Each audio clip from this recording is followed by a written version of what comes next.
All right, everyone. So, welcome to another event of Weekend Meeting with Sanal Edamaruku. I am Shubhi Sinha from the Youth Wing of Rationalist International. So, Rationalist International is now the world's largest network of rationalists. All friends who call themselves atheists, agnostics, free thinkers, skeptics, humanists, and secular humanists are part of the network of Rationalist International. Started in 1995, the present headquarters of Rationalist International is in Finland. Sanal Edamaruku is joining this weekly program from Finland. Rationalist International organizes an international rationalist conference. It is planning to come out with an English journal with the name Rationalist. It is going to start coursework with certificates for rationalists. Rationalist International is planning to restart the famous James Randi challenge of $1 million against paranormal and other unsubstantiated claims and superstitions. Have you ever thought of formally joining the international network of Rationalist International? I hope Sanal Edamaruku will brief you a bit on that. Welcome, sir. Welcome, everybody. That's a good way to start a meeting. I mean, I would briefly tell about some of the plans that we have about Rationalist International. We have been organizing an international conference every year. I mean, before the Corona times, we had two conferences. One, the Rationalist International Conference and a Rationalist Summit. The summit was mainly attended by heads of organizations or outstanding persons in the field. And the Rationalist International Conference is mainly for those people who are interested to come and listen and meet the major speakers and celebrities in the field of rationalism, humanism, and secularism. And since I moved to Finland, we had several conferences, one in Helsinki, one in Estonia, in Tallinn, one there was a cruise conference. We went on a cruise from Finland to Sweden, and on the ship we had a conference. I mean, several conferences every year. Last year we did not have a conference because of the coronavirus situation, but this year we are going to have a conference. And I mean, of course, you will all get the information. The earlier dates that we mentioned have slightly changed because some of the speakers were to be confirmed, and that's getting done, and we will be informed soon. So if you, many people have been asking, why don't you have a journal? Yes, now we have registered a journal to come from Finland, and it will be known the Rationalist, and that will be the first of its kind, a scholarly international quality journal with all top rationalists of the world writing articles and in the editorial board, and which could be not, we are not intending to be a mass circulated publication for which we have the internet. That's more efficient, but this will be a scholarly publication which can be kept like a book, and several original articles will be appearing in the Rationalist. I would say the journal. It would not just be a magazine, but it would be a journal, seriously, like an academic journal. This is getting prepared, and the editorial board is getting nominated now, and which will be very soon announced. We have been originally planning to start it in 2014, but I mean, of course, several reasons have postponed it. Now it will be coming soon. Now coming to joining Rationalist International. Rationalist International is registered. Technically, I mean, there are two structures. One is registered as a registered company, like Rationalist Press Association, like the British Humanist Association, like the Center for Inquiry. It's registered for all technical purposes as a company. But on the other side, parallelly, there is a network of people and organization where there will be membership, and there will be nominated people from the members to the board of Rationalist International, the real the structural board of the Rationalist International. Also, there's a proposal coming that the famous James Randi Foundation's, you know about the famous challenge, the $1 million against all paranormal claims. That has stopped. 1 or 2 years before the demise of James Randi, the James Randi Educational Foundation they had to stop it for practical reasons. And now there was a question. That was a wonderful thing. In India, Kovur had an old challenge like that for 100,000 rupees. It was a huge amount in 1960s. But the $1 million challenge was coming from the James Randi Foundation. And we would be announcing soon this $1 million challenge against all paranormal claims, including astrologers and faith healers and all these people. We would preserve this money. Some philanthropist people have agreed to donate this money to keep in a corpus fund, which will be made available if anyone really come out with this wonderful experimentation that could prove that all these claims are true. Let's see. It has not been working since 1960s when the challenges began, but we are going to reopen it once again. This is just to introduce the whole new plan that we have, apart from these meetings. But you will soon get an invitation if you are interested to join the network of the Rationalist International. Thank you very much. Thank you. And let's move on to today's topic now. So today's topic is a sensitive one. Experiments on animals. Is it fair? So before taking up the questions of the day, I invite Sanal sir to open up the topic for discussion. We already have 5 questions at hand. After answering those questions, those who are listening to this program can join the discussion by clicking their hand raising icon.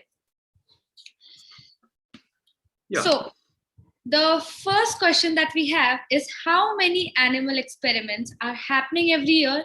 Which countries are doing the most tests?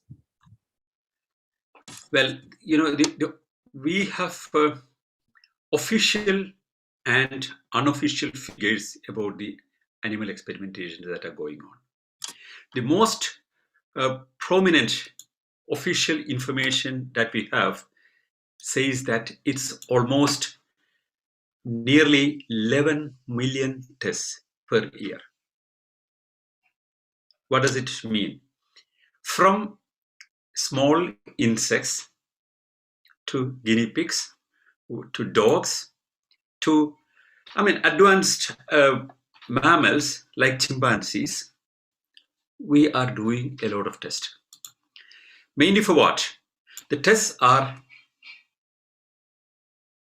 mainly for advancement of medical science. Many of the medicines that we use are tested on animals first. And then when the efficacy is cleared, then only it goes to human testing. Certain animals like the pigs and mice, for example, are used in large quantity because they have similar structures like humans on many aspects in the scientific terminology. So many, not only for medicines, but for advancement of many proactive scientific innovations, animals are used to test. Do you know when it began? It's not very recent. The idea to use animals to test about the efficacy of certain medicines that we use has come from the time of Aristotle. He is mentioning about the importance of using animals for human welfare. So that was tested that the number has dramatically increased in the last 2 centuries. But it's not only for medicines. Defense departments, for military purposes, use a lot of testing. Primarily to attack the enemy or to defend yourself. How, for example, certain chemicals would work on humans. First will be tested on animals. To attack as well as for defense. Then it is, what are the counter methods to handle it? And for example, when bioweapons are used, which was used long back in history. You can see history of bioweapons during the time of crusades, during the time of geographical discoveries. The kind of knowledge that they had at that time was very ruthlessly used against the opponents or against those people whom you wanted to defeat. But it has advanced a lot after we came to know about the possibilities of all the chemicals that are at our disposal. So for medical advancement, for positive advancement, for vaccination, for example, originally it all began with animals. Animals include, the wide spectrum of the different mammals, not only mammals, but also from also other kind of insects and other for example, reptiles and all these kind of living beings are used. But the challenge comes mainly when it comes to advanced mammals. They are closer to us. That's another question. When we speak about eating meat also, many people feel there is an ethical dilemma when we eat advanced mammals as a developed species. Can't we develop alternatives for that? We need meat. So there are researches going on, for example, to make meat by cloning it without killing animals. That will also reduce the huge animal husbandry industry. Nullify it down. You can produce, like in space when astronauts go, they don't take meat with them. They need protein supply. They don't take meat. They take only a few steak, and they culture it and reproduce the same steak with the same quality without, otherwise it's a lot of heavy weight. To reduce weight, they clone and culture the meat and produce it. That's being industrially produced now, for example, in Singapore and Israel, and that's even available in restaurants. So that's going to be there very soon. But it's real meat. There is no difference. But for which you need not actually kill the animal. That's a new development. Meat eaters, would cherish it. They would feel ethically more comfortable when it is coming without killing a real animal. That's one side of the whole thing. Is there any solutions like that for animal experiments? That will come to. But this is a huge number. And another major side of the animal experiment is for cosmetics. Every single fine cosmetics that you have been tested on animals first. And advancing of the beauty industry's potential is dependent on our ability to test it on animals. When we create medicines, for example, pain-killing medicines, we are using animals to test first to see what are the impact of it. But at the end of the day, when the medicine is created, that's even beneficial for those animals. That's the justification for it. Of course, a lot of animals are killed in the process, but at the end of the day, the next generation animals will be benefited with these painkillers, with these medicines. So it's not only for human welfare, but also for animal welfare that is there. But what about cosmetics? Nobody is going to put a face beautifying cream on a horse. It's only for us. It's for human consumption. Well, one of the major, 18th century argument is man is the yardstick. Man in the sense that human. At the time, in English language, man means, not only for gent, but for both the genders or all the genders. So it was all for humans. That was the earlier concept. Now there is a lot of advanced understanding about how we have to be careful about the other animals, the flora and fauna, and how we have to be careful that it's not destroyed, how to preserve things, how species should not be eliminated in the process. They can be extinct. I mean, if you don't, undiscriminately, if you're using. But this kind of awareness has not reached the animal experimentation. So it's a huge number. If you say the size of it, it's several millions, and it's growing and growing and growing. So, do animals suffer during these tests, and what is the solution for it? Can you say once again the question? I'm saying, do animals suffer during these tests, and like, what is the solution to this? Well, animals do suffer. Whenever it's possible, pain is reduced. But if you test the efficacy of pain, for example, to what extent of pain, what kind of pain you can tolerate. One good small example, you have to inflict the pain. And it has to suffer the pain. Colin Moore, one of the famous researchers in the United States, who is also an honorary associate of Rationalist International, the topmost scientist in the field of pain relief. He's a member of the Royal Academy of Sciences, and he's also an honorary associate of our Rationalist International. When I met him in 2000, when we had a conference of the Rationalist Press Association in London, it was in Birmingham, sorry. That was the 100th anniversary of the Rationalist Press Association that produced all these wonderful books of the Thinkers Library. Colin Mayer, we both were speakers there. So we had a chat during the lunch.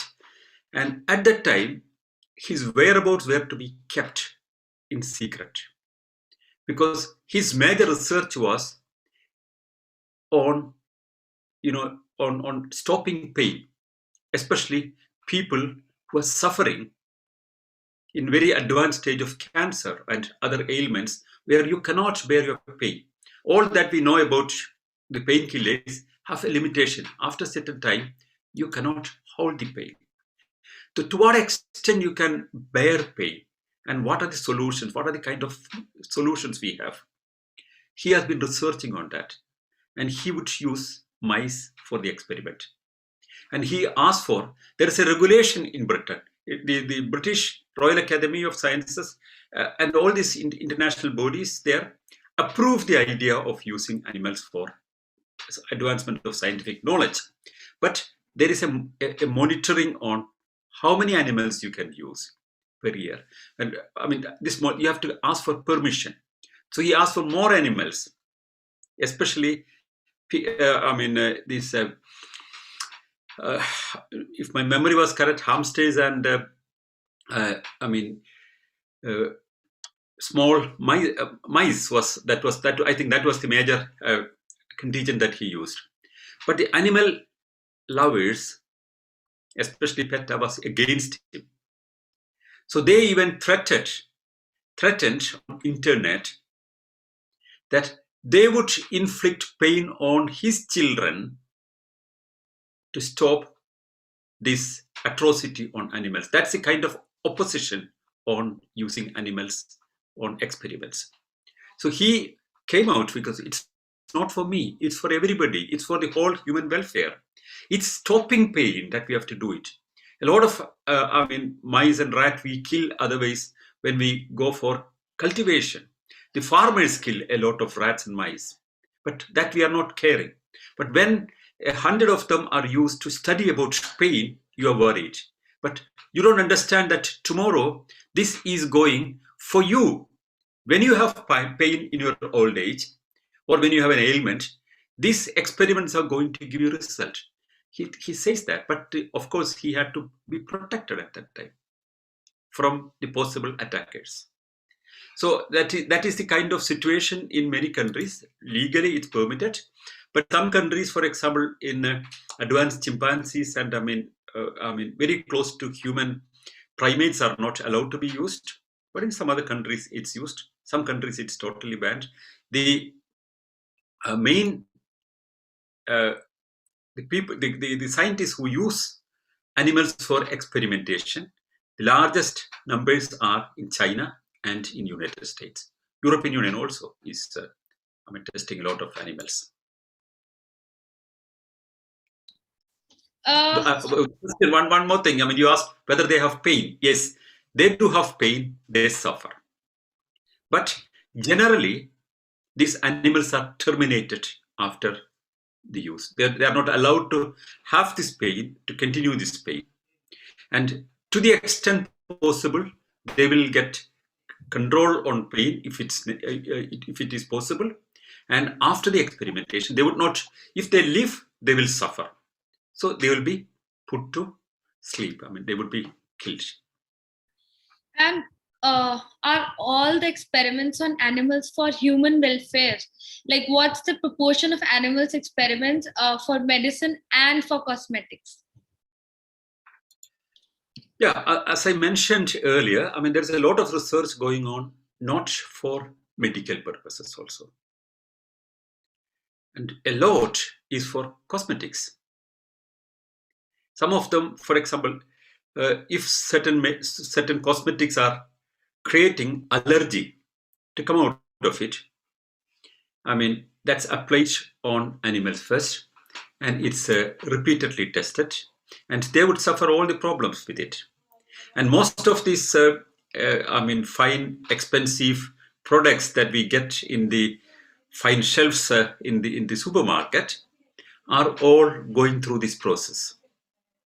When, for example, when a person who is concerned about animals, and that's the reason, if that's the reason for a person to be vegetarian, they're not thinking when they use the cosmetics that each cosmetic that you use has gone through hundreds and hundreds and hundreds of experiments where animals were suffering and animals were tested, and they had to go through all these problems that now we would not have when we use that cosmetics. And the proportion is, there are unconventional figures only, unsubstantiated figures only are available, because most of the cosmetic researches are not done so publicly. What is publicly done is known. But of course, a lot of research that's going on privately. If it is done in a government-controlled institute, if the figures are to be reported, there are regulations on that, and we would know the exact figures. But unofficially, it's calculated that 72% of the total animal experiments are for cosmetics, which in my view can be dramatically reduced. Of course, cosmetics are important. Enhancing human looks and beauty, it's an important thing, because aesthetics is part of that. It's part of human aesthetics. But one has to reduce pain on other mammals on this reason. But what is the official figure of animals used for cosmetics? Many countries don't give those figures. France, for example, which is the biggest producer of cosmetics or beauty products, don't use their research, but they are, for example, outsourcing research in other countries. China is a major place where researches are done for companies in Europe, because China is a big production house. They are producing from Apple phone. You make the design and give to them. You design the experiment and give to Chinese agencies. And there are so many expert agencies are available who would go through the experiment and give you clinically the correct information. And you surpass in that process a lot of legal formalities that you would go through. But also there are reports that many industries, many corporations use experiments which are not even officially recorded. Only the end result is shown. So there is no monitored figure, correct figure available about the amount of, or the number of animals used in the cosmetic industry. But if you see the size of the cosmetic industry and the pharmaceutical industry, the cosmetic industry is certainly bigger than the pharmaceutical industry. Many people don't even realize that. It's a larger chunk than the pharmaceutical industry. So quite a lot of possibility that it's more used in the cosmetic industry. Experiments on animals is certainly an ethical dilemma. We human beings, the Homo sapiens, are most developed species. And as many of us call ourselves humanist, which is a human centric worldview, do we have a right to decide the life of other animals? Well, Bertrand Russell, for example, refused to accept him to be called as a humanist. You know why? He always felt it's very human-centric. That was the best worldview 200 years back. But if you have a worldview which does not care about the whole planet, which does not care about other animals, which does not care about the flora and fauna around us, there is something limited in that. Therefore, that was Alan Warren who wrote him a letter, Bertrand Russell, and Bertrand Russell answered him, typed letter and signed. It says that, well, but of course you can call me a humanist, I don't mind, I don't file a case against that, but that's not a comfortable word for me, is what Russell said. The point was, I mean, that's very simple. The present day humanism is not human-centric. For example, major international humanist organizations, if you see, they are caring for ecology and or the balance that we have to maintain about the other animals, and I mean, care for all these kind of things are taken care of by the humanist movement. But humanism per se, if you take the word meaning, as Bertrand Russell understood in 1960s or 70s, I mean, it's human-centric against divine-centric. But human-centric against the planetary-centric is the other question. That's why Paul Kurtz called himself, his organization, he first differentiated with there are religious humanists and secular humanists. So he called his organization as secular humanist, number one. Then he spoke about planetary humanism. That was the term he used. The last part of his life, he used the word planetary humanism as an advancement of the term. He has even written a book with the name Planetary Humanism. So this idea is not because we are human-centric. Well, of course, we are the most advanced species on Earth. And we know about the life and the information about all species which we are studying. And we keep on improving our understanding about the flora and fauna everywhere. But no other animal can do that. No animal can take care of human welfare like humans can take care of animal welfare. And we are developing our knowledge, our sphere, and our understanding so fast.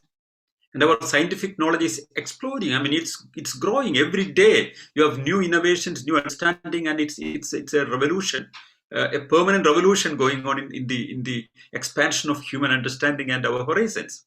Then, well, we have a responsibility, therefore. We are the people who are thinking things about in the ethical framework. We should think about the pain of other animals. That's why there are regulations in many countries. But we have to weigh things. When, for example, for eating, a lot of animals are killed. They're grown and killed. But for the earlier, we have been hunting and killing animals for our food. Or we have been the collectors. And I mean, for example, the rest of the meat that was available from lions and tigers which were hunting, that has been eaten by our primates. But later we have been hunting. But now we don't have to hunt for animals. Rather, when the population expanded, we studied that we can grow the animals exclusively for food, and we are doing it. All the same, then the wild animals are left there without being killed. That's the other side of things. And many animals can survive only by eating other animals. That's how the life is existing in this planet. Every predator needs some other animals or fish or some other living being to be eaten. And there are so many predators among birds, among animals. I mean, everywhere you can see predators. And I mean, humans also have been eating by hunting. But we develop patterns on the basis of our values that are growing also. Earlier, you see about kings that are very proud about their hunting just for fun. They just used to kill animals. Nowadays, hunting is allowed only in certain countries where the number of animals are growing beyond a certain number, and that's monitored very clearly, and that's to be used for food only. You cannot just kill an animal just for the fun of it. No, you cannot do that, because we have made conditions based on our new value system, which not only includes human being but also includes the whole plant kingdom and the animal kingdom. So we are further always working on our value system. So there will be more and more efforts to reduce the pain of animals, and without troubling animals, how we can do it. There are many patterns which are presented by a lot of scientists. For example, whether we can articulate a certain conditions in the cells of non-living material, and then test it. We can make arithmetic methods to understand the patterns, and without killing animals, without giving pain to the animals, can we have alternatives? There's a lot of research going on in that direction also.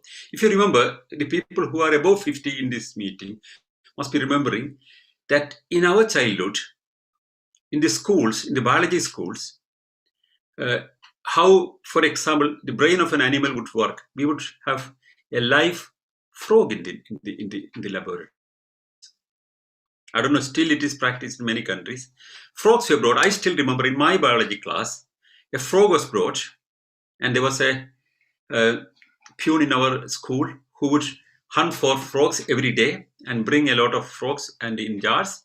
And this frog is taken, and its head, part of the head is removed, the brain is removed, and to show how reflexes. I still remember in my 4th standard, I've seen such a thing. A frog without the brain, it's removed. It's still living. It can live some more hours without the brain, but still, when you touch the frog, it jumps. You don't need a brain to have that reflex working, because it's in the system, in the nervous system. When you touch without a frog whose brain is removed, still it would jump. And for example, for us, you may know that when you touch fire, we withdraw our hand. The signal is not going up to your brain.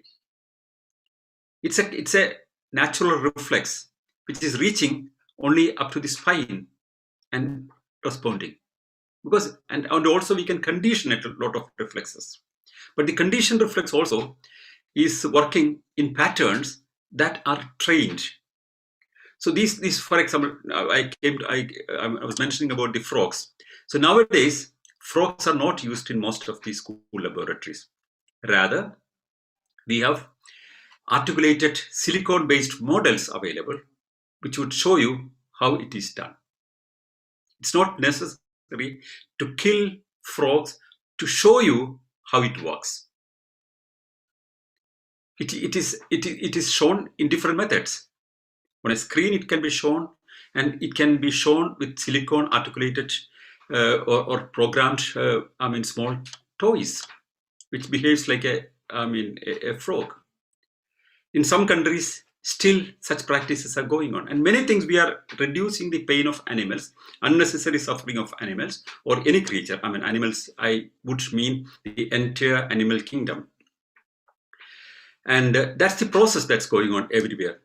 Similarly, there is a lot of research going on about the possibility that we can reduce the number of animal experiments or control the number of animal experiments and think of alternatives that can replace animal pain.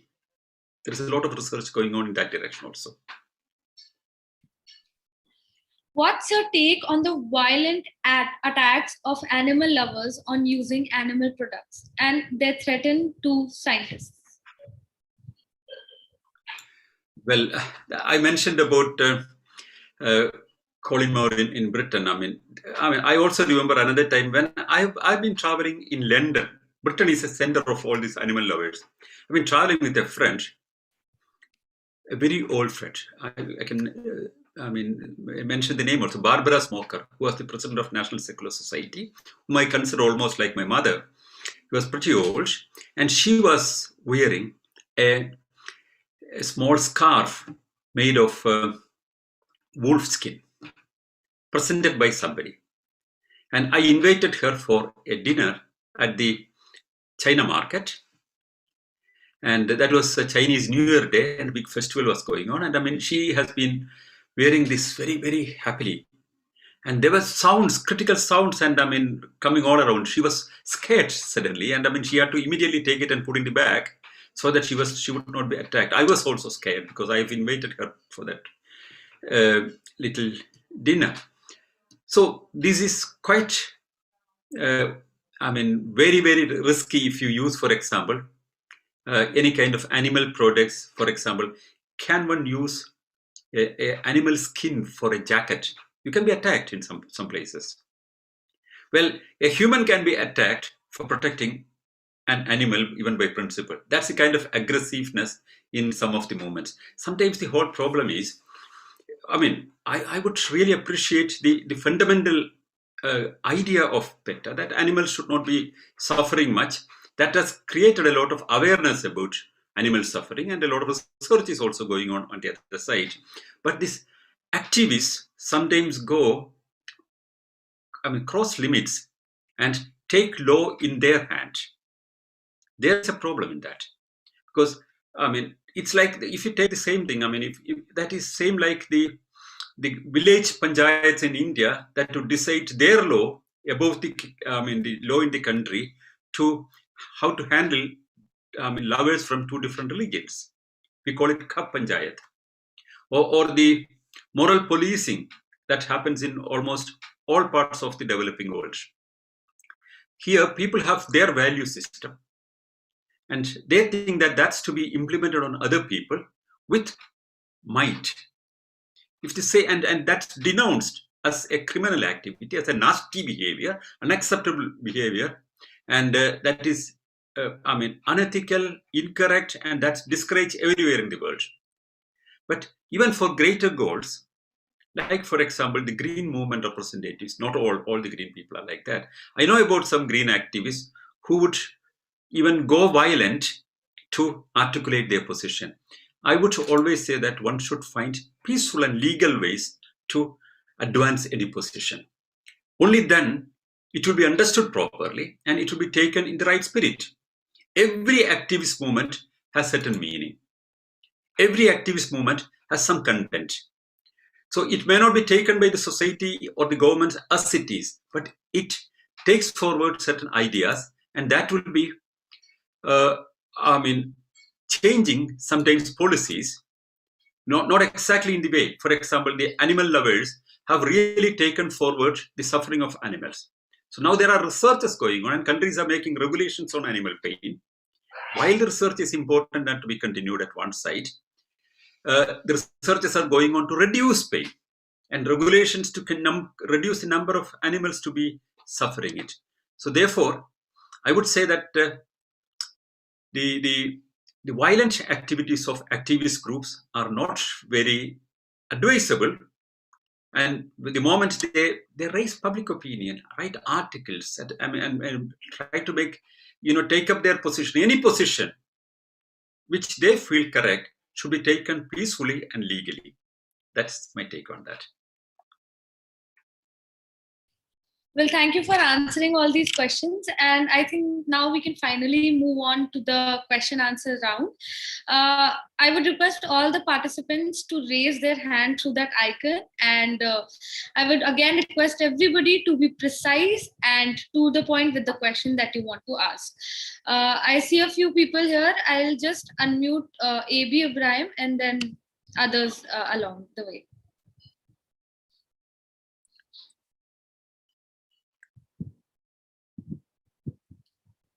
You see, euthanasia is allowed to animals since 2006. The basic act governing the animals is the Prevention of Cruelty to Animals Act, and the rules framed for the, I am talking for the Indian viewers, that they can go through the breeding and experiments on animals. Rules 1998.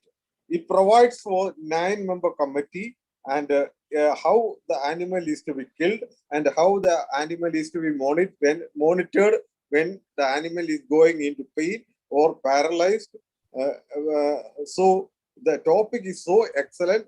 And once again, I ask the Indian viewers to go through the Indian law, breeding of and experiments of animals, control and supervision rules 1998, based on the law, mother law, the Prevention of Cruelty to Animals Act 1960. Thank you, Sanal, for the excellent topic selected for today. Yeah, thank you, Abhi. I know about in India, and most of the countries, euthanasia of animals are permitted. For example, if you have a cat or dog also, if it has cancer or it has some pain, and if the owner of the pet, for example, is convinced about that, you can ask a vet to stop its life. And I know about one family here who raise horses, and they had a horse when its leg is broken, for example, it's done. You cannot, the horse suffers with that. I mean, it cannot have a normal life. They asked the vet, they asked permission, and they asked the vet to, kill the horse. I mean, for animals, it's done. So it was agreed, and they shot dead the horse. So that's possible in almost all the countries in the world. India has a very good law about, terminating animals. When it has pain, or when you cannot cure the animals. And people who care their pets, nobody would want the pets to be killed, only at a position that you cannot bear that animal suffering to that extent. You would permit that little animal whom you loved a lot to be killed. It's out of love that many people decide to allow the animal to be killed.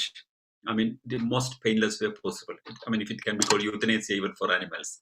But coming to the research of on animals, the majority of the researches on animals that are happening in this world, it's not in India. India has comparatively very less. The percentage of Indian research is very less as compared to United States. In United States, it's estimated that something like 80 million researchers. This is the kind of researchers that are going. China, 110 million. That's the kind of researchers that are going on involving animals in the world. And also, the outsourced companies, there are secret companies, because some countries don't allow certain researchers, but still researchers would go. That's one of the whole thing with researchers. Once people want to know something, they would go to any extent to understand that, including about pain or suffering, that's all knowledge. Knowing about pain, knowing about suffering, knowing about how certain things work on, some certain chemicals work on animals or human beings, these all are part of the expanding knowledge. So there are regulations in the world. More regulations have a problem. That's another thing. But still the researchers will go. It's like banning alcohol. You can do that.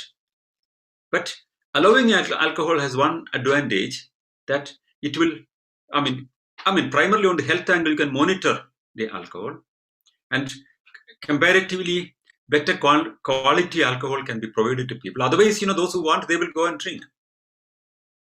When, for example, I heard recently, that's a news from India, I've recently heard, that a few people, 4 or 5 people, when the alcohol shops, the beverages shop, as we call it in Kerala, were closed because of the lockdown, people who are dependent on alcohol, they have started drinking the hand sanitizer, because it has alcohol.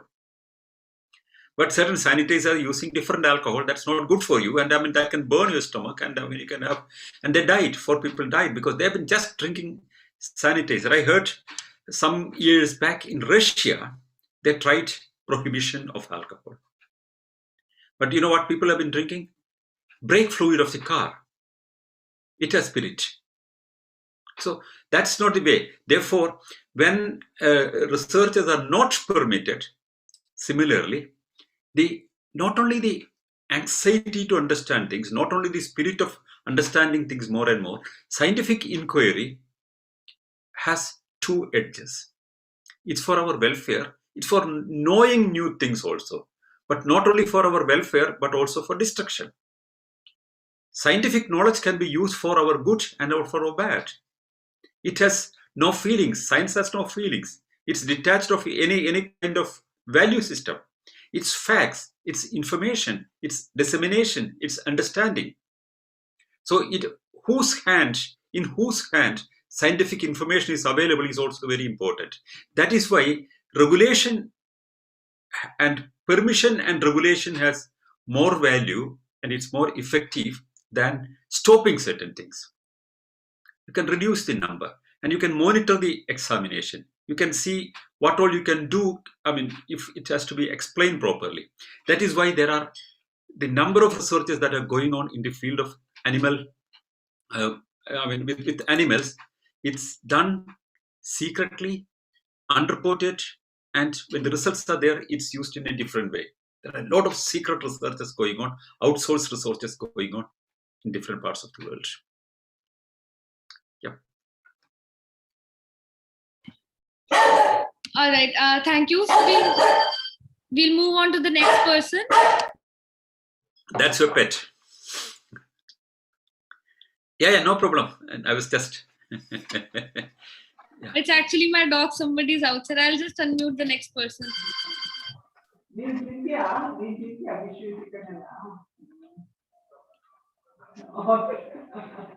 I think Chandrahasa, your voice is not very clear. Yeah. Shubi, can you invite the next person? Yeah, I'll just move on to the next person. I see iPad raising her hand. I'll just unmute and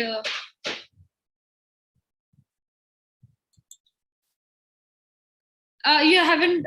You need to press it again. You have to unmute. It's unmuted in my side. Can you hear me? Yeah, now it's coming. Yeah. Okay.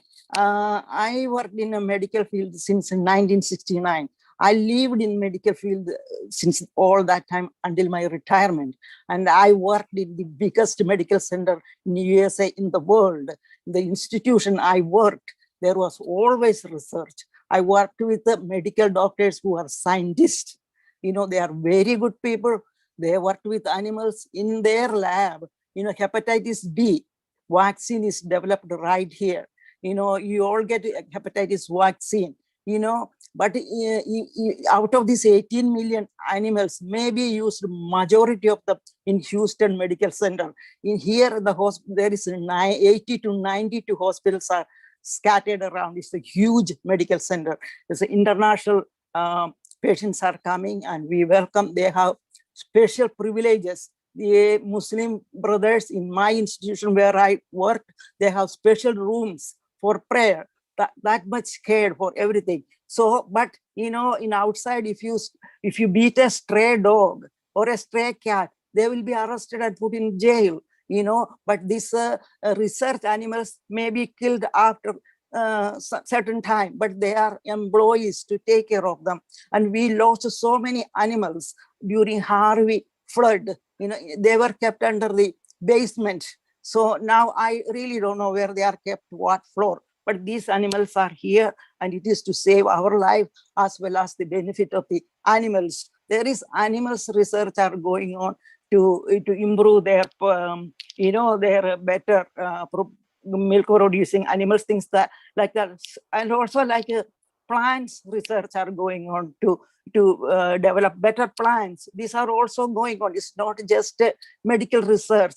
In China, they are already cloned humans, you know, perfect humans. America has that capability to produce perfect humans, but it is not done. Probably it is done. It is not came out as a paper or anything. And then there is another thing I want to share with you, Tuskegee research. Tuskegee research was done on Black people, on syphilis research. You know, there were 600 people and 400 of them are with syphilis and 200 black men are without syphilis. Those men were blinded, saying that we are cleaning out your bad blood. And they kept on checking and checking from some 1932 to 1972, but the penicillin was available. Still, those candidates were not treated. They told them, we are checking you in order to recruit in the force. Some of them recruited, but the people with syphilis did not recruit. And then finally, the New York Post bring this to the light. They published article on it in 1972, and then these people, black brothers and sisters, went to court, and they went to court and they are restituted for $10 million. The last of in that group, 2009, that last person died. So, to use animals is not a bad thing. Now, the institution I worked, 172 staffs are out on agitation. They are saying Pfizer vaccine and other vaccines are not a good medicine. There is no reason to believe that will cure COVID. But the evidence, the science shows the death rate is went down in United States. So these 170 people will be suspended. They will be fired soon. There are 20,000 employees in this institution where I worked. So the CEO said, regardless, if they did not take the vaccine, they will be fired. And I have another concern. Come to this issue, vaccine. Yeah, the issue vaccine. The another concern. You told that if we don't take the membership, I'm afraid that I won't be allowed to listen to you. I thought when I started to listen to you, I'm listening some truth. If I did not join your group, that means I won't be allowed to listen no more, or what? First of all, I answer that question. So this meeting is meant for communication with people who are interested to join. That has nothing to do with the membership in any organization. So to become a member of the Rationalist International Network is those people who would formulate policies, who would implement action and make local activities or other conferences and other things. And they will be consulted on policy formulation. That has nothing to do with this meeting. This meeting and similar meetings in other forum also we will be continuing. That has nothing to do with membership. You need not take any membership anywhere to listen to this meeting. It will be free. It will continue the same way. Also, these are simultaneously, you see some 40 to 100 people every time. 100 is the limit that we have to directly have this meeting. But this also simultaneously streamed on YouTube. And normally we have 1,000 to 6,000-7,000 people watching there also in the coming days. So this is a communication. It's an open forum where we discuss about things. That's number one. Number two, Mrs. Matthew, what you said is a very, very interesting information about researches on human beings. That we did not discuss at this moment. But research on human beings have been very, indiscriminately done with the indiscriminately done with clear discrimination in the agenda. In the United States, as you rightly said, in 1930s, the researchers were targeted. It was only using people of black origin. That was very, very clear. It is also recorded everywhere. Very important that you brought out this issue. And about human research on human beings, when you have the worst example we have is from Hitler. The people in the concentration camps where, the whole work was taken. First, they were asked to work to produce things in the factories. There are many people who would say that the detention camps were all comfortable. Well, they can be there, they can go out, and they will get food free, comfortable, and all. I heard people defending detention camps. The detention camps are places. This is compulsory slavery, where you are working for no money and not on your choice, but you are detained and you're working.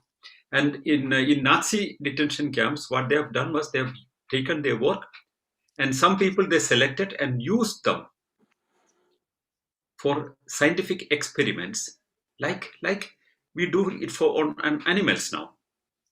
And after that, they were just taken to the gas chamber after that.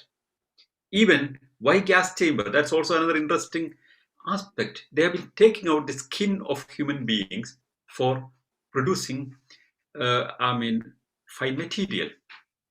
So, that's experiments on human beings is not done without any kind of control at this moment anywhere in the world.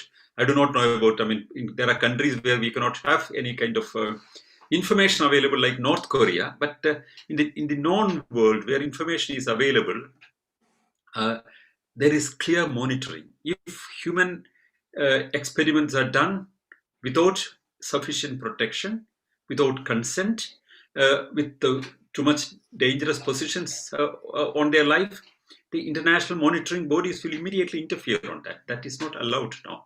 But for example, when we have the vaccines developed for COVID, all these tests were in the initial part, there were volunteers coming up very, very willingly to help the humankind. When 2,000 people were required, there were something like 20,000 people registered in Britain. That shows the kind of spirit of scientific inquiry that Britain has. So human experiments are also needed. For example, all the medicines that we use are first used in animals. And after we reach in a certain position, then it's used on consenting humans, and that's monitored. And after that only it will come to the market. Still we find problems and they are modified later. So human experiments are going on, but that's not like the animal experiments that are going on, which damages them completely. And the kind of animal experiments that are going on is enormously high, and it cannot be compared with the very controlled, very advanced human experiments that are going on. But that was not the case, 100 years back. Everywhere, the war prisoners, the slaves, the underdogs of the society, they were all used as experiment tools without their knowledge, sometimes with their knowledge, but without their permission. Thank you for bringing that point. Yeah. You're welcome. Thank you. Next, we have Manoj Lal raising his hand. So please unmute yourself and proceed with the question. Hello. Hello. Hello. Yes, we can hear you. Yes, sir. Religious torturing against animals are also present from the Vedic age as a part of ceremony. And animals are used in ancient battles, and dogs are used in police and armies. What is your opinion about all these activities against animals? Well, that's another question we have to discuss another day, because all these fundamental questions we should take one by one. There is no depth of issues like this. For example, animals are used in warfare, or tamed animals. Some of the animals are tameable, some are not tameable. For example, dogs always find humans a comfortable friend. They become friends of humans. Whether they become really loving you or not, they feel it comfortable. They like to live along with humans if they are trained, and they can be trained a lot of interesting things. And many breeds of dogs have different capacities that we have understood thousands and thousands of years back. From the early humans, we have evidences that people have been, when we have been living in the wild, before the dawn of civilization, still we had kind of dogs with the people. There are a lot of evidences available, fossilated evidences available for that. Or cats were tamed much earlier. Cats also like to be, they are tameable animals. But certain animals that are not tameable are also tamed by force. For example, elephants. Elephants are not tameable animals. But the elephants are used. See, in all ancient wars, elephants were used. Elephants were used to pull timber or in the forest. Elephants are used in temples for decoration. All kind of things elephants have been used. How by inflicting pain, by inflicting very strong pain. There's a point here. They pin very sharp metallic objects to get it obey, and it's beaten, and this mighty animal cannot defend these pains and pain, and I mean it simply obeys because it's a kind of reaction to the pain that it receives. It's not a tameable animal, but tamed animal. So many animals, for example, would not even survive the process of evolution when it's not with humans. For example, sheep, one good example. Sheep has been used for times immemorial by humans to take its the wool for our protection. But there is no sheep anywhere in the forest living in the natural habitat now. For thousands of years, nowhere it exists in the natural habitat. And if a sheep, now we are cutting its hair, which is our wool, 2 times a year.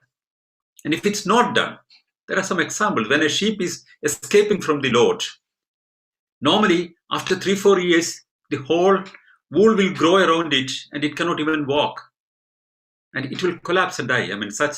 They're stranded somewhere. And so it survives only because it's under human protection. Cows, for example, the present day cows are not in the natural habitat in the forest. If they were there, they would have been eaten by all other predators much earlier. So they live with humans. Perhaps that's the only way for survival for them. That's not the reason that humans started using them, not for their survival, but our consumption. To exploit the cow only that we started taming cows. Cows are tameable, but elephants are not tameable. So there are people who use animals. Like elephants, when elephants are used for attacking the wars. I mean, if you take any old epic, whether it's the Greek epics or the Roman epics or the Indian epics, you see elephants part of the warfare. So they were asked to do things. The elephant does not know that it's in a war. It only understands that if it does not do what it's trained to do, it will get unbearable pain. Therefore, it does it. Horses can be trained, and horses eventually get in term with that. So that's how, it has been going on for centuries for humans. So we have been, there are also chimpanzees taming sometimes cats. There are many examples of that. And many of our, our primates have been kind of taming dogs. So this could be a part of the evolutionary process that we have been, doing this. But if any animal is used, which is not a tameable animal, and if it is used for our use, by inflicting pain on that should be stopped. One good example is elephant. The clearest example is elephant, that only with pain, only with inflicting enormous pain, that an elephant is obeying humans. And we have wonderful stories about the love of, elephants and how it reacts to that situation, which is not seeing how cruelly it is handled to behave like that. But tameable, for example, dogs are friends of people. They become friends to people. Also their understanding level is used for very advanced capacities that the dogs cannot actually use. One good example, I've recently seen a very interesting video which was shared by Richard Dawkins on his tweet. The video is very simple. There's a special species of a dog which identifies things with its name. You give a name and it identifies things. It can be trained with sounds. It does not understand the language, but it understands things. And the video, if anybody wants, I can share that. It's a very interesting video which I've been watching many times. Here there is a little dog where I think a famous astronomer was actually trying this, and that is what Richard Dawkins has been sharing. I think Neil was trying it. So he goes, and the trainer of the dog tells the dog to bring the teddy bear. There are 100 small dolls are there, stuffed dolls are there. But the teddy bear, there is a teddy bear there. But teddy bear has a name, Starfish. And there is an octopus shaping, a small toy, which has a name, teddy bear. So the actual shape of the toy and its name given are very different. So bring the teddy bear. It goes and it searches everywhere. And it takes the octopus, the little stuffed octopus, stuffed with the cotton only, with the name teddy bear. Then it's asked to go and bring the peacock. Peacock could be a rabbit, a bunny. It's written peacock there. It looks and looks and looks and go the bunny and brings it. Gives an impression that it actually reads English language and gets it. It is not true. It's trained to hear a voice and it's connected to an object. The shape of the object is known and the sound is known. So it's established very clearly. It's like the same like the famous experiment with the dog, which is very famous, that how the bell and the kind of reaction to its tongue is connected. So here, then he makes a change in the test. Neil takes a small doll from his pocket, a stuffed toy, and this is Darwin. It looks like Darwin, and it's given the name Darwin. And he goes and mix up the whole thing and put Darwin there. Then ask the dog, go and bring Darwin. It does not understand because it's not trained to bring Darwin. It looks doubtfully. Then it's insisted, go and bring Darwin. So the dog goes and looks everywhere and comes back. No. Then it's again asked, go and bring Darwin. Here, to everybody's surprise, it shatters everything and look. And then the next moment, it goes exactly and pick up Darwin, the cotton stuff Darwin, and brings back. And it's explained very clearly why it identified. Because every single unit there, every single unit of stuffed toy there has a name, and that name is taught to this dog. It can remember 100 or 200 names with objects.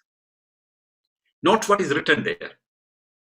But here it eliminates all the names that it knows. No, this is not this is not this, then this is not this. It eliminates, and then it locates the one which does not have a name, and picks up Darwin and comes back correctly, which shows how it can be used. Also, in Finland, in the airport, trained dogs were used to identify corona patients. That was a big success. It was identified that corona patients have a certain odor of body which humans cannot understand, but a certain sniff dogs can understand. And it was very successfully identifying people infected. So the possibilities of dogs, for example, can be used for our purposes, but they are treated very well. Most of these dogs are treated very well. It has its free time, they are playing and they are enjoying, they are having their sexual life, and everything is good for them. So the pets are, or trained animals for our advanced use, have a better life than what they have in the natural habitat. At least that they are, looked after very well. The question is whether animals can be used for religious purposes. For sacrifices. In Vedic time, you can see a lot of sacrifices. Not only in Vedic times, ancient cultures everywhere, the Vikings, they have been even sacrificing humans before every war. And in Semitic religions, they have been sacrificing animals. Jehovah did not like a sacrifice, a food coming to him without sacrificing the lamb. But on vegetables, he didn't like. He wanted only the lamb, and he blesses the person who brings the fine meat only. So that shows sacrifices exist. In Vedas, you can see sacrifices. And in Bakrid, to symbolize an old story of the Semitic area, the sacrifice of Abraham, or Ibrahim Nabi, as Muslims would call, they are butchering thousands and thousands of animals as part of the religious ritual. These are banned in many countries, but they're still existing in many countries, like in India and many other countries. It's existing still.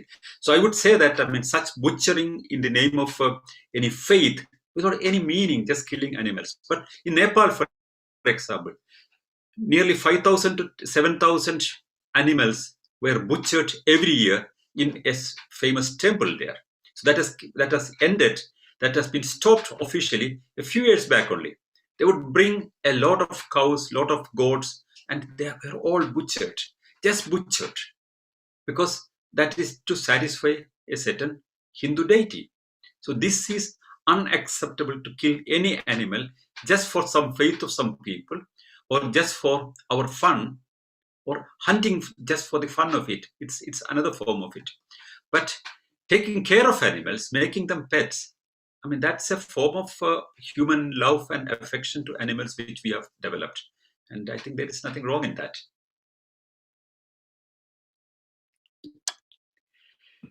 Okay, Should so we? now we have me, Ashok Kumar, with us. Please unmute yourself and then you can ask your. I'm Dr. Ashok Kumar, psychiatrist from South India, Andhra Pradesh, South India. I'm very happy to see you all and interact with you all. Especially this Anthropocene, animal-human interface conflicts, so many things. India still sacrifices are there. Even in Gauhati temple, Kamakya temple, every day some goats, some oxen, some big animals also being slaughtered there in Assam, Gauhati. And especially this elephant posting, India has got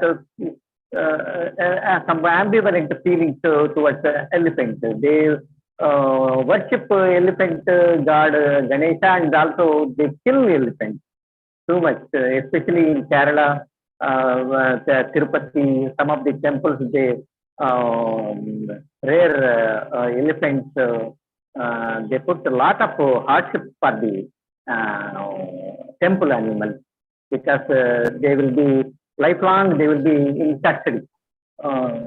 This another point is there. Now we are experiencing pandemic COVID menace, virus menace. It is nothing but zoonosis. It is spillover from pangolin or some of such type of animals to the human. Now so many viruses are still waiting to attack humans, because animal, pet animals, forest animals, they are all very much stressed out. They are on the verge of extinction, especially pangolins. It is now and then we see pangolins in our area, because Andhra Pradesh, south of Andhra, we see in forest sometimes because of their probably search for food, they enter into the towns, villages. They will kill this pangolin because of its peculiar shape that is maybe harming to the humans like that. So such type of human race is committing suicide by creating, by fighting with animals, affecting animals, forest animals, by robbing their lands like that. Really, we are experiencing. It is a high time humans should live. And another problem is cow is producing a lot of this methane gas, greenhouse gas, because of we are producing more cows and cow milk take all these things. We are almost making more greenhouse gases through animal belching, especially cows, all these things.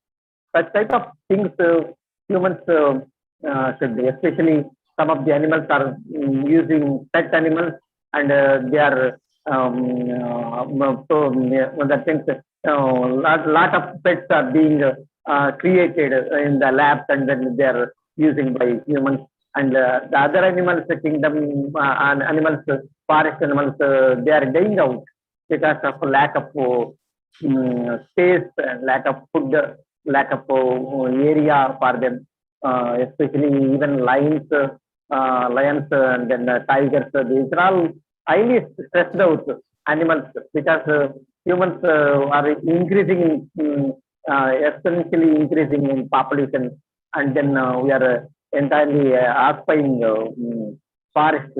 All these things. Animals do feel mental health problems. They have even suicide gestures, and we are some other depression like mood problems. All these things animals also experience. Is what I want to convey to you, sir. Thank you, sir. Yeah, thank you, Dr. Ashok Kumar. I mean, that's a good input. I mean, of course, it's true that the humans have encroached the habitat of many animals, but also many animals encroach the habitat of other species for their living, and also certain group of animals would encroach the habitat of other groups. For example, elephants in herd would go and encroach the other habitats. I mean, among chimpanzees, for example, if there's an area where there is a lot of food available, and if there is another group in control of that area, they go and, as a collective group, attack and remove them and capture the areas. There's a power struggle.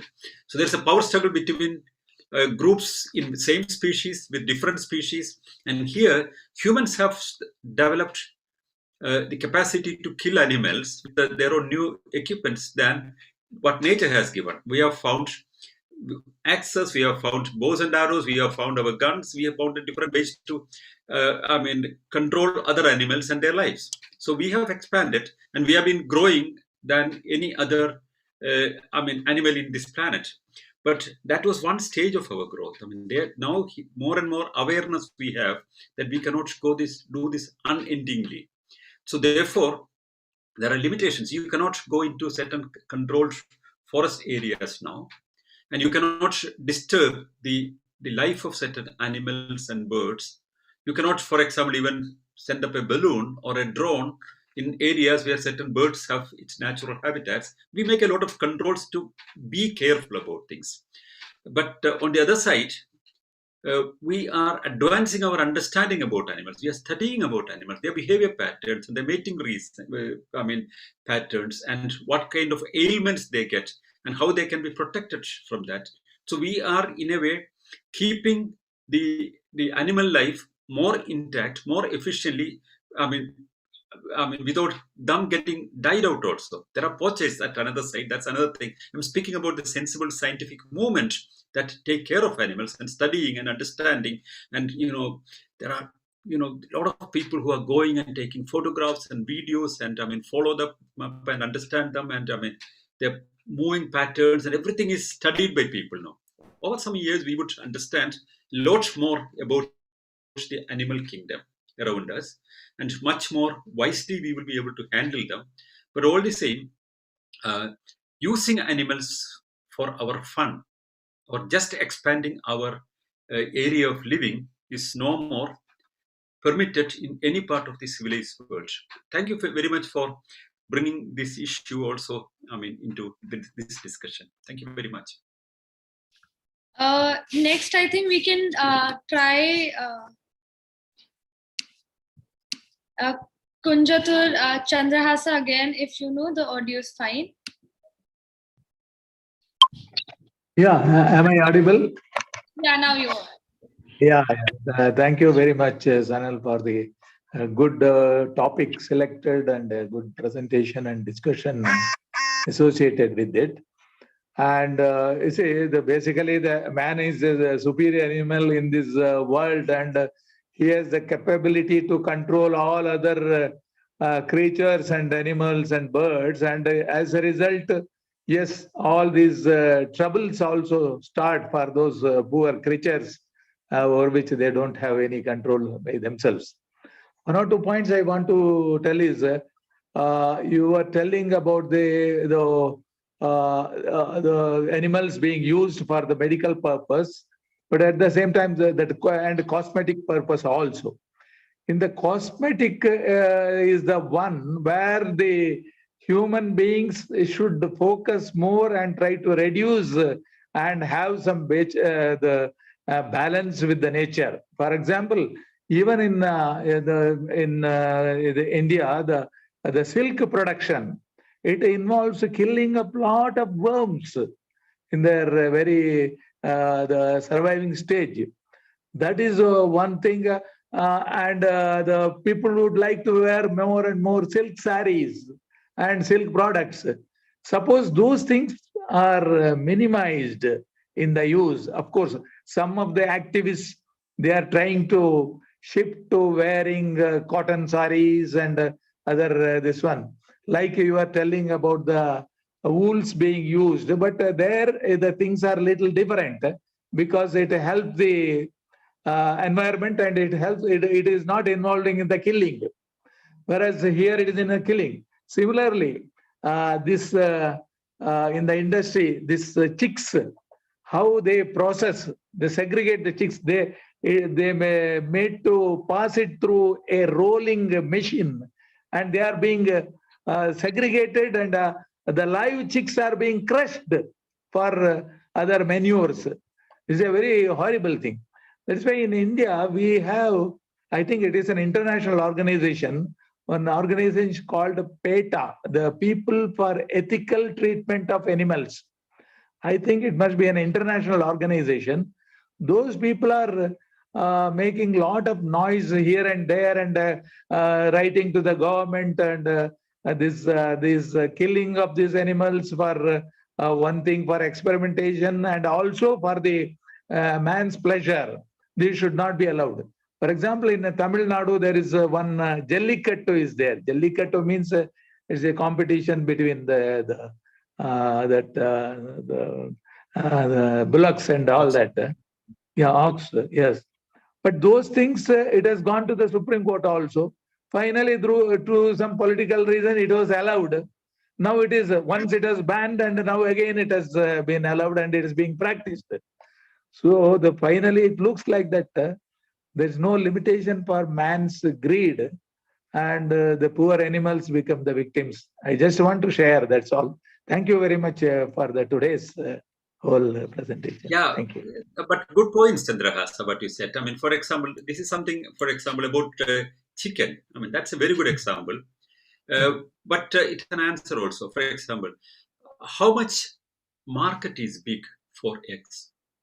That's decided in a country. I mean, anywhere, I mean, in a local situation.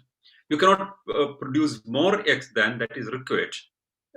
And it won't be of any use. It will be just damaged.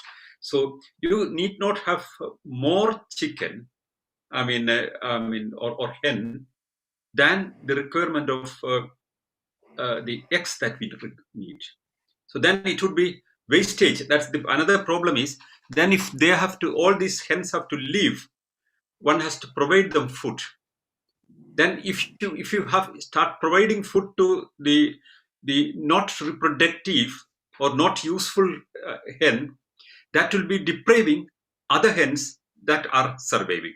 So that is why, for example, there is a controlled elimination principle is there in such things.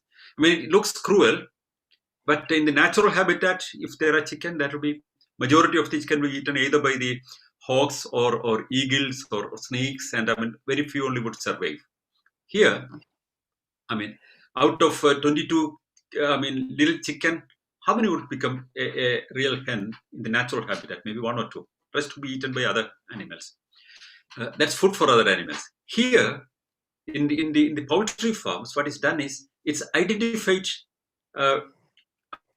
together, and what is required for producing for meat is identified, and mainly the male is removed because it's not productive. The excess number of males is not required. For example, for 30, I don't know the exact number. I think for 30 hens, one male, cock is enough. To get them, reproductive eggs. So the required number is maintained. Rest is crushed. Yes, because it's not. It's born, and maybe after 1 minute or two, it's done. It's crushed, and it doesn't have a life. But it's produced.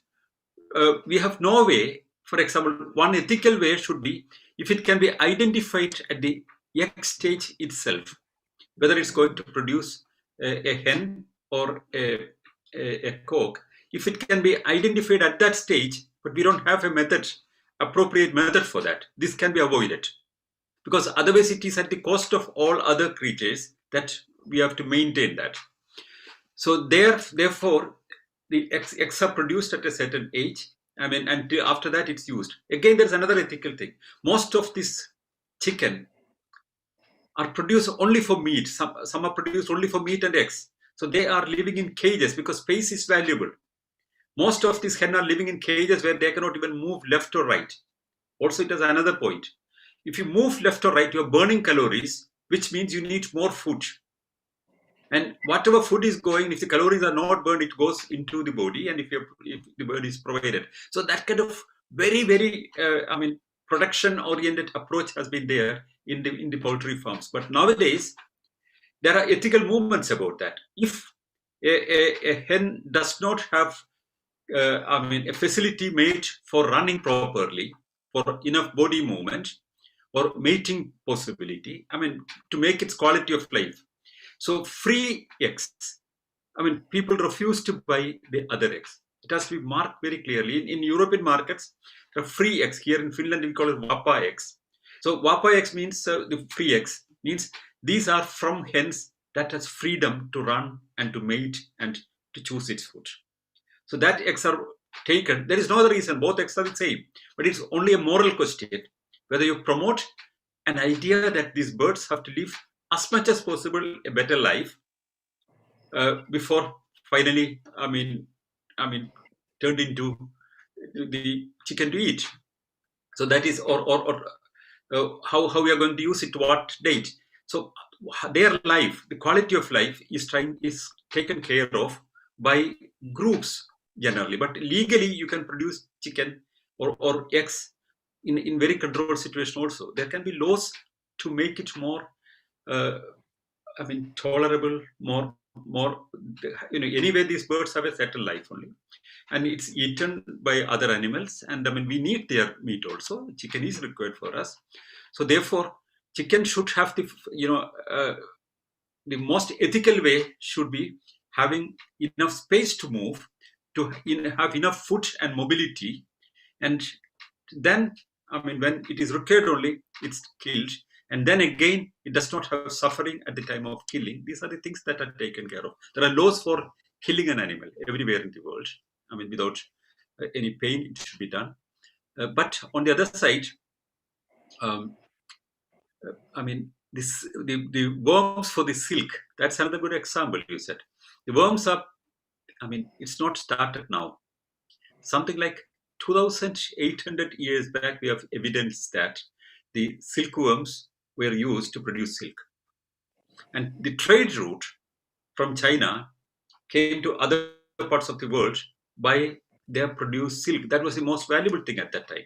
Silk was coming everywhere in the other parts of the world. So this was used for certain species of worms where the monopoly, in the control of certain kingdoms. If somebody obtained the information about certain species of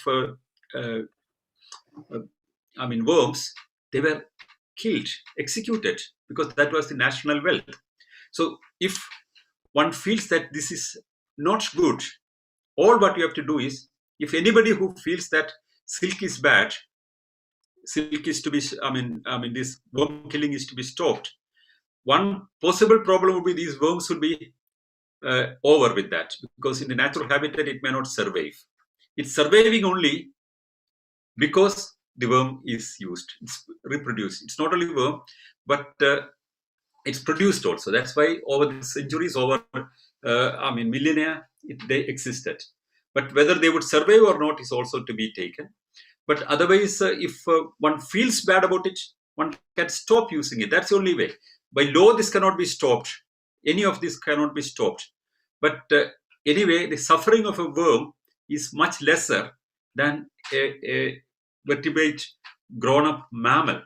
That's a very big difference in the whole thing. But I would say that, if one can avoid it, yes, one should avoid it. How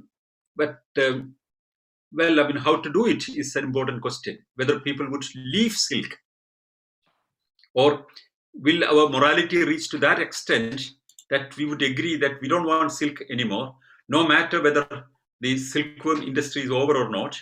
I mean, if the vegans take over, for example, I mean, that can happen. But those are extremes which could take a long time. But anyway, that's a good thought. Next, we have Saptarshi Bhattacharya. Please unmute yourself and ask the question. Good evening, sir. Sir, I would just like to say this about the animal rights activists who want to stop the killing, who are very good, who think good about the animal rights. But instead of giving an alternative, they only want the torture or the harm which is being done to be stopped. But the other thing, what is the alternative to that? Now, in animal testing, which is used in medicine, the one argument is to stop it. That is fine. But if we stop it, there will be a great consequence to the human beings. They will not get medicine. Whether it is insulin, penicillin, lot of medicines have been developed by animal testing. There was a case, especially in India, like Maneka Gandhi is very active. So there was a case when she took away the monkeys of a pharmaceutical company which was doing testing on this without some legal process, and the court had to come in and they took back the monkeys. So why don't they have a proper way of doing things? The other thing is human beings are also animals. India has the highest rate of rabies in the world. Around 30 to 35% rabies happens in India. It is because the animal right people, they don't want the dogs to be, the population to be controlled. They don't want the dogs to be killed, to be tortured, which is very good. They have allowed the population of dogs to go up. But when it comes to sterilization of dogs, the animal right people, they don't take the responsibility of it. And if you see 30-35% of Indian means of the rabies population, if it is in India, what a big problem it is for India, because most of the rabies happens to the poor people who stay on the roads and all those places. So I think the animal rights, why don't they have a balanced approach and more scientific approach rather than a, what will I say, it is more an emotional thing which they do rather than a scientific thing they're doing. Thank you, sir. Thank you. That's all very, very good thoughts. I mean, PETA, I didn't mention about PETA when the earlier speaker mentioned. I mean, because PETA we have first mentioned in the part of the first set of questions. Apparently, he came later.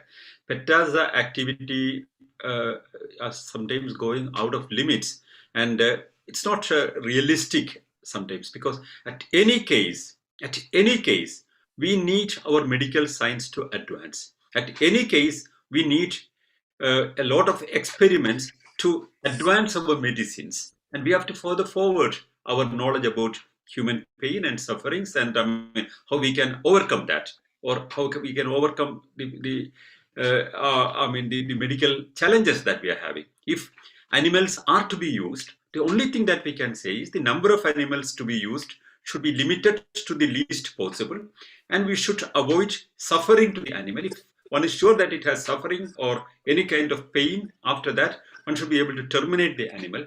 Anyway, a lot of animals are dying naturally. A lot of animals are eaten otherwise, and a lot of animals are eaten by other animals. But this is for the welfare, even for the animals. If we understand something more about pain or ailments, a treatment for any kind of illness, that is also beneficial for the animal kingdom that we are in touch with. So I would absolutely agree with Saptarshi Bhattacharya about his feelings that that is an important thing, that we have to encourage medical research, and but there should be regulations by government. There should be controls. There should not be uncontrolled use of animals, and it should not be used for. We should reduce to the extent possible for cosmetic purposes, but it should be for advancement of science, advancement of our knowledge, but not, for example, the regulation also should be there that not to find new bioweapons. I mean, such researchers are to be discouraged at one side, but for medical researchers are to be encouraged, in fact. And of course, there should be regulations only. I mean, so, but on the other side, the kind of sufferings that many animals have when they are the part of this research is taken care of now, officially at least, I mean, wherever it's possible. And these sufferings are addressed by clear laws in most of the countries. The private researchers are not coming under this purview because they are mainly secret. So the outsourced researchers, that's the whole problem now. There are a lot of researches going on which are not recorded. The many Western companies use outsourced companies elsewhere, far off in different terrains, and methods are used that are not acceptable for our understanding about the pain of the animal. So, I mean, these are good points that you raised. Thank you. Let's move on to the next person, and we have Amber Nag.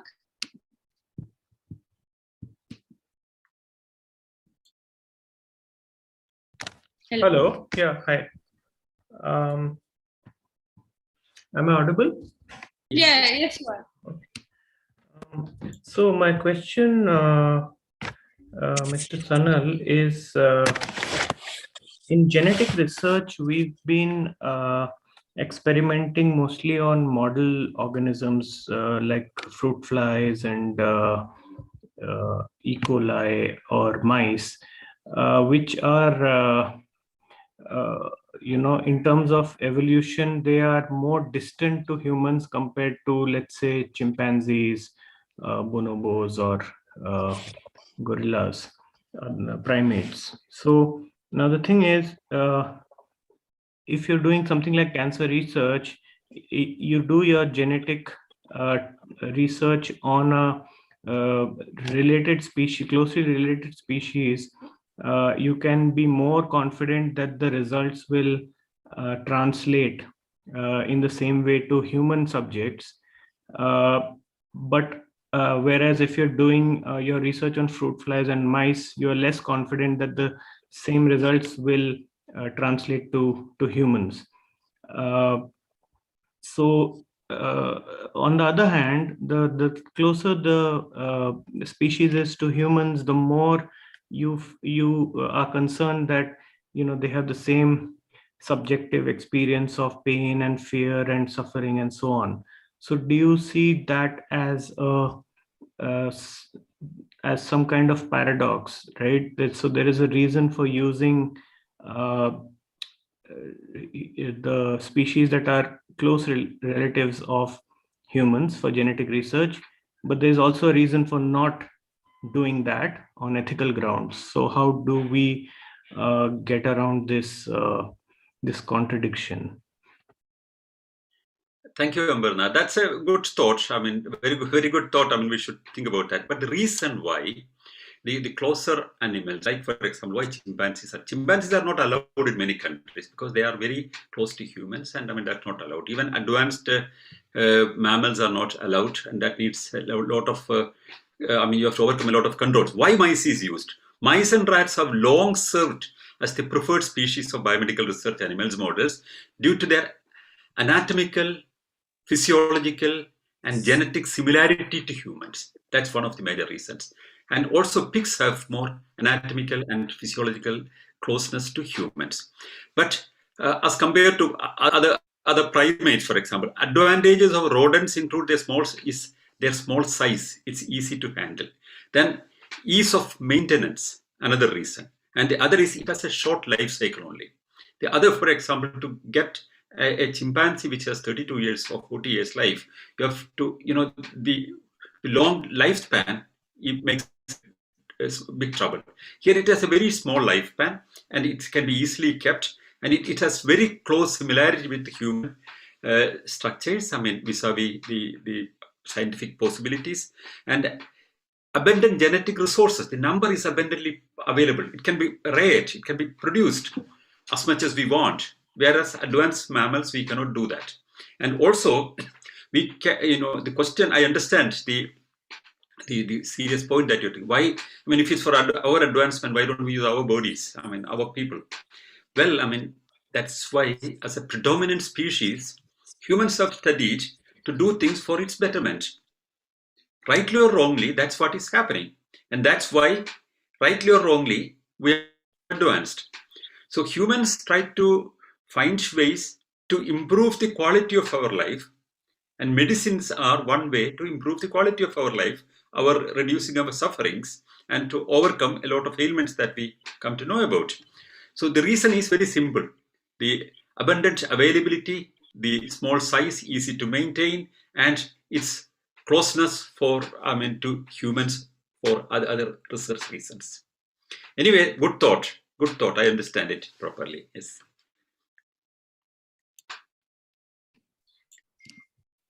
Next, we have Ravish Khare with us.